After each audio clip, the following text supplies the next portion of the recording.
ইহদিনাস সিরাতাল মুস্তাকিম। আল্লাহ আমাদেরকে সিরাতে মুস্তাকিম দেখান, সরল সোজা পথ।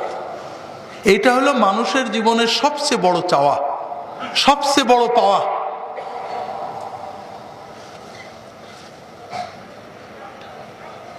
আব্দুল্লাহ ইউসুফ আলী পাকিস্তানের একজন ভদ্রলোক ছিলেন, উচ্চশিক্ষিত,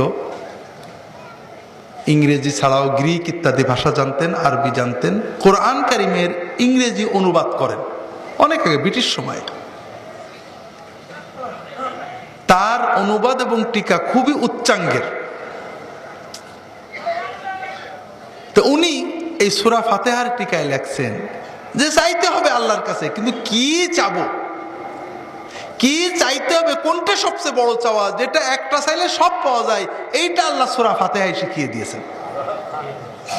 ইহদিনাস সিরাতাল মুস্তাকিম, আমাদেরকে সরল সোজা পথটা দেখিয়ে দেন, যে পথে আপনার নিয়ামত প্রাপ্তরা চলেছে, যে পথে যারা চলেছে তারা পথভ্রান্তও নয়, আপনার গজব পাওয়াও নয়।